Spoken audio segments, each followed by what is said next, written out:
জানাতে চাই যে 15 বছরে দেশ থেকে যে 28 লক্ষ কোটি টাকা পাচার হয়েছে, এই টাকা কিন্তু ওই পাচারকারীরা উৎপাদন করে নাই।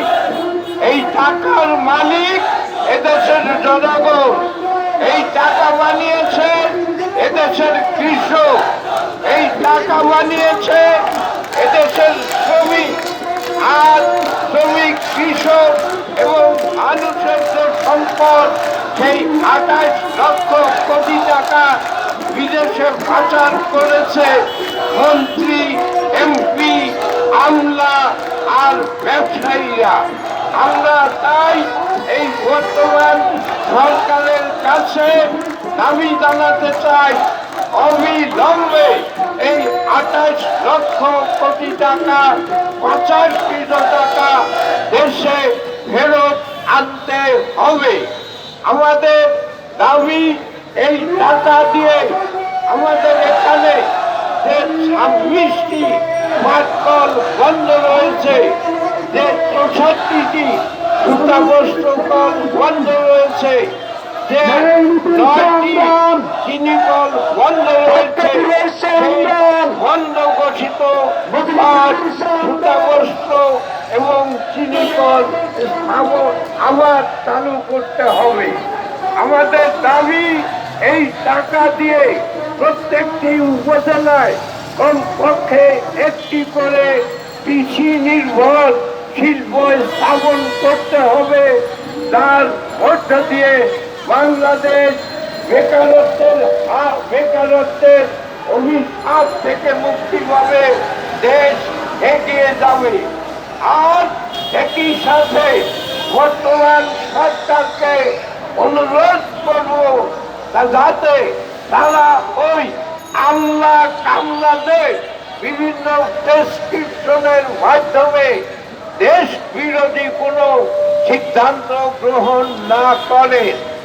আমাদের পাটকল সেটা বন্ধ হয়েছিল 26টি, আদমজি সহ 27টি চুক্তি ছিল, এগুলি নাকি অলাভজনক। কিন্তু আমরা দেখছি ভারতে সুন্দরভাবে পাটকল চলছে, সেগুলি লাভজনক।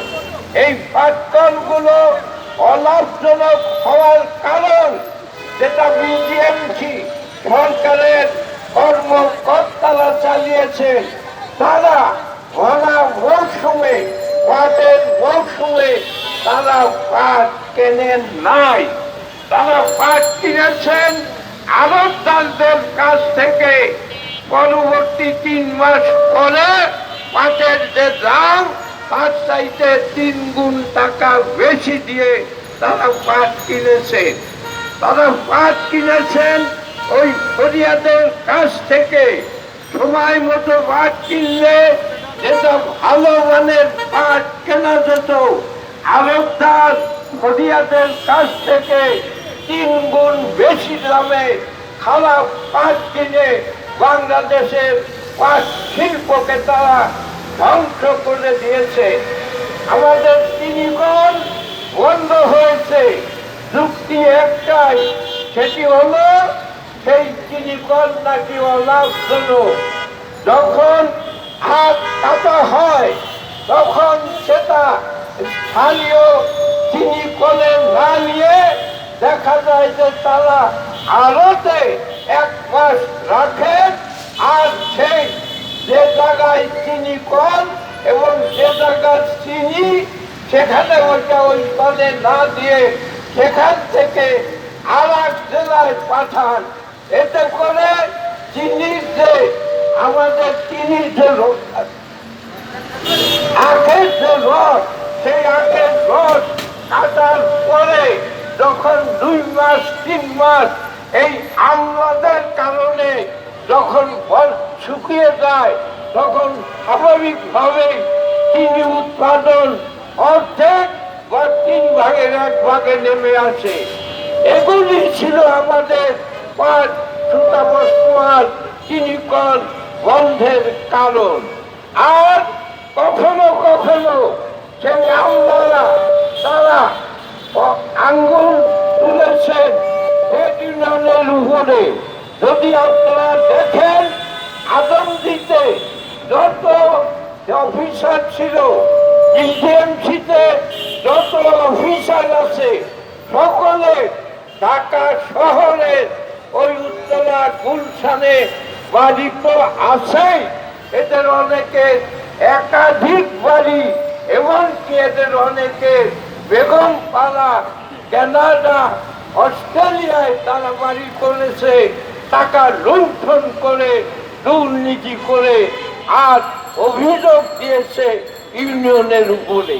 তাই আমরা এই সরকারের কাছে দাবি জানাবো, এই সেই পাচারকৃত টাকা ফেরত আনা বন্ধ, 5 সুতা বস্ত্র চিনি কল চালু করা, আর ওই আমলাদের সেই প্রেসক্রিপশন না নিয়ে আমাদের শ্রমিকদের, কর্মচারীদের সেই তাদের সাথে আলোচনার ভিত্তিতে বাস্তব ভিত্তিক পদক্ষেপ নিয়ে সেই কারখানাগুলো, ইন্ডাস্ট্রিগুলো যাতে চালু থাকে, যাতে লাভজনকভাবে চলে, এটাও আমাদের আরেকটি দাবি। আজকে যারা এখানে অংশ নিয়েছেন সকলকে আমাদের 4টি ফেডারেশনের পক্ষ থেকে ধন্যবাদ দিয়ে কৃতজ্ঞতা জ্ঞাপন করে আমরা শেষ করছি। দুনিয়ার মজদুর এক হও, বাংলাদেশ হবে শ্রমিকের, বাংলাদেশ হবে কৃষকের, বাংলাদেশ হবে মেহনতি মানুষের। বাংলাদেশকে আমরা ওই লুটেরাদের, ওই আমলা, ওই মন্ত্রী আর এমপি আর টাকা পাচারকারীদের দেশ হতে দেব না।